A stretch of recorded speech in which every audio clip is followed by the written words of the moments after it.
for a neighboring MYP school over in Fairfax. Economic disadvantage rate's much higher, but still, we want to do a little bit of a comparison here. So as we're looking at this, we're seeing that we have some yellows. So even though it's above the state pass rate and close to the range of where some of the other school divisions are, or schools close to us, we're also noticing that we've seen some drops in our own scores from last year to this year. So that makes us pause just a little bit and question a little about what's happening here that we might want to revisit.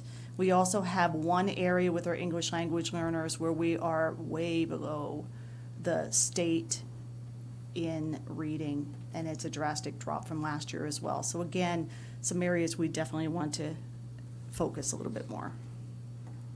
Right, and we understand that that particular group, when we look at our L's at the 14%, we know that group may be very small, and so the impact of one or a few may be drastic or more drastic when compared to other groups, and so take that into consideration. But again, the conversation is that if our students at a particular in a particular group at a particular school, if they are showing up with this number here,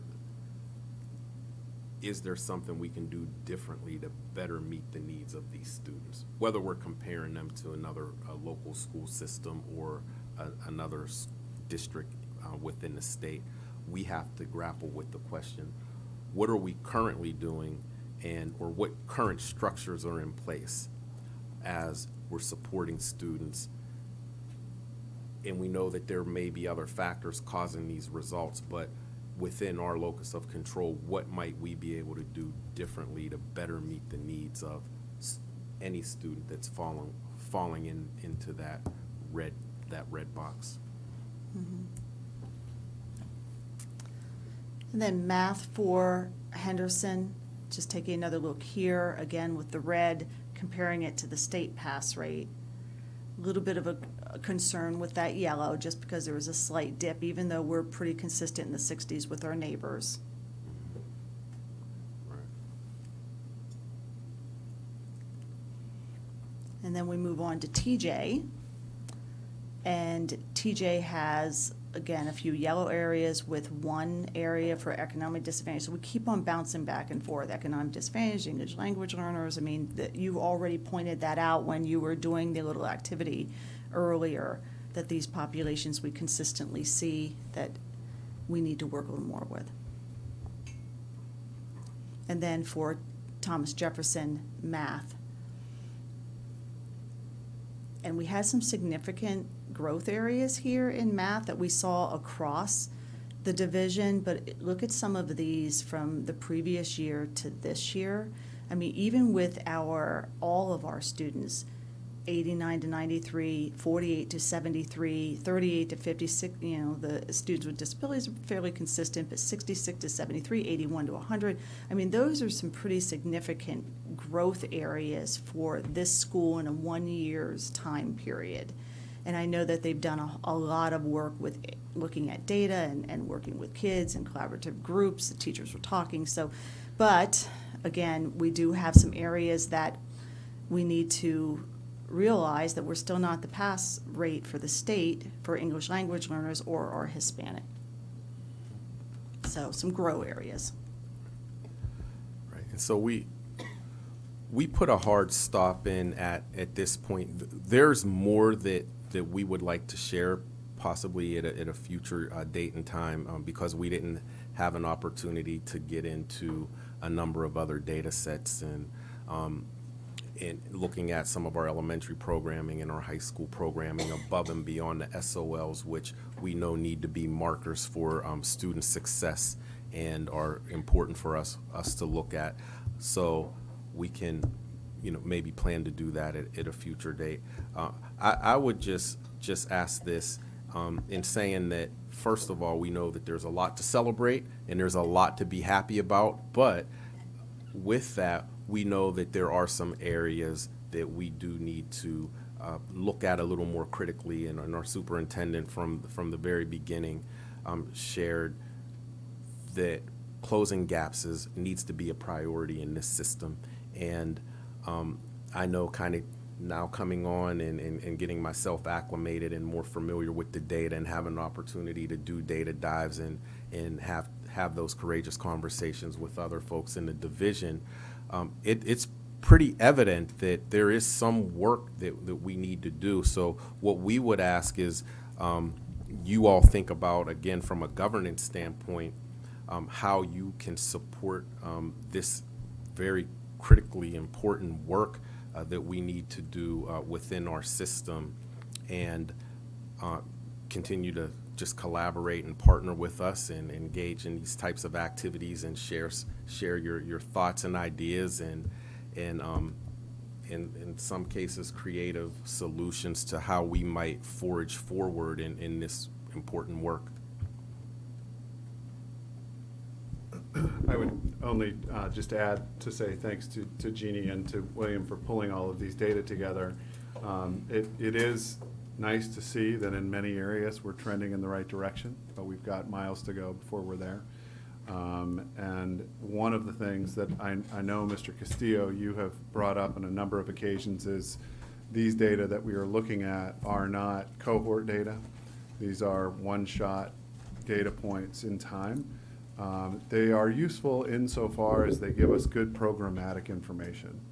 And I want to just make sure that I'm clear about that. We're not, in these data sets, we're not following kids through, but it is giving us good high-level programmatic data to look at that then gives us leverage and opportunity to dig in at the school site with the teams to say, talk to me about how you're doing X, Y, and Z. And we have uncovered in the past year some practices that we would consider perhaps even antiquated, if you will, with respect to what the research would suggest is the best practice for teaching students with disabilities, or teaching students who are Ls, or teaching students who are in poverty.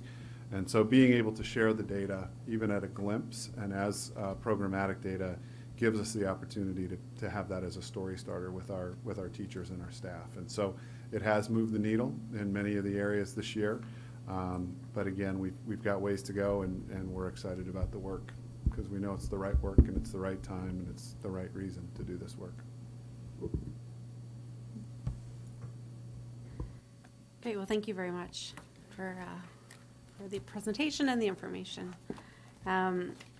Next up is another heavy topic, 2.04, our school calendar discussion. And whether to If change. we could have a do-over, we wouldn't do all of this in one night. Followed by a closed meeting. Yeah, No, so I'll turn this over to Peter. Thank you. I'm going to, I think Mr. Brett is going to pull up the document on the screen here. But as he does that, let me just sort of start by setting the stage. Our hope and desire for the board is to work together between now and December 17th to make an informed and transparent decision about what to do with the school calendar for school year 2021. We have put together what we think is a reasonable plan that would, one, provide you with lots of information, get to some of those critical questions that might help drive and inform your decision making, and two, provide lots of opportunity for community engagement, community feedback, and for our folks at home, parents and students alike, to be able to share with us what their thoughts are. So if you'll indulge me this evening, I'd like to sort of walk through what the plan that we've put together is, in hopes that you find agreement around that plan or provide us with some feedback that perhaps would be useful. But let me just start with sort of this, and I don't, John, how should I scroll down? Should I, should I just use, oh, there's just 2 slides? Okay. So let me start with just sort of tonight's work session topic. Tonight's work session topic really was meant to be a beginning point, if you will, as opposed to an ending point around this conversation around the calendar. So we've tried to, as part of this, pull together some information that would just begin to help with, for example, what goes into the calendar. So first of all, I want to remind you, and I hope you have this in front of you, this is the grid calendar that we have published for last year. And just in terms of timing of that, I'll go through that as well. But what goes into the calendar each year is that we are bound to provide 180 days of instruction to our students each year. We start with the 180 days in the calendar, and as soon as something happens, like we have a snow day or we have a reason to modify our calendar, we can at that point kick into the 990-hour metric. So there's two metrics by which you can be measured each year about hours of instruction or days of instruction. So we always begin with 180 days of instruction that goes into the calendar. Typically, we try to pay attention to those 180 days as best we can, because when we do get into the 990-hour calculus, because we have half-day Wednesdays, we are pressed a little bit at our elementary schools with respect to meeting that requirement of 990 hours. We have always started after Labor Day, and the reason that we've started after Labor Day in our school division is that we didn't qualify for any kind of waiver from the state. Typically those waivers were given for a number of reasons. One of the reasons might be over a 3-year period you've met the criteria of on average X number of snow days. Another reason school divisions around the Commonwealth have gotten these waivers is because they have for example, new programs that would force them into being able to modify their schedule, whether it's a special program or a year-round school or whatever the case may be. Some of the other things that go into our calendar and into our practice that we have to pay attention to are teacher work days before the year starts and after the year begins. So there are a number of days we offer in our schedule. The first is professional days. And on your calendar, those days are marked in green. And just to give you some sense of what that means is there's 6 days prior to the start of school, which are considered professional days, and 3 days during the school year, which are considered professional days. Those days typically are earmarked for site-based development for the schools. Oftentimes they're used for grading days and the like. Additionally, and you'll see these as blue triangles on the calendar, there are professional development days that are in the schedule. There are 5 of them. 2 of them are before school starts, and 3 of them are during the school year. We also have 6 faculty flex days, which means that our faculty is provided an opportunity to flex 6 of their days in their contract during the summer. So we pay our teachers on a 200-day contract. They report to their school site 194 days of the year, and 6 days they use flex days. So they may work in the summer and go to a professional development conference. They may do some other curriculum work, and some of those days aren't compensated, but instead fall into their flex days. We also build into the calendar 5 makeup days. And so on your calendar, you'll see sort of a blue 4-sided, 8-sided, I don't even know what that is, but it's blue and it's not quite square. It's a rectangle. Anyway, you'll see it in the calendar. But those makeup days are October 14th this year, January 20th, February 17th, March 13th, and April 13th. And those days are used for makeups if we have huge snow, we have to be out of school for a lot of days, and the like. And those are important to us as we build our schedule. We also look at grading windows. So in other words, when are the end of quarters and how do we provide opportunities for teachers to grade and the like? We look for holidays.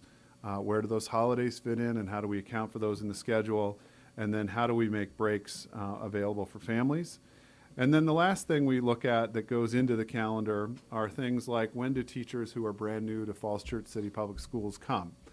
So we've got to look at start days for new teachers who typically come a week before everybody else reports for pre-service. And then we have a week of pre-service for all of our teachers. When we think about sort of that second question, what are the values does our calendar reflect? there are a myriad of values that I think our community holds true to, and you as a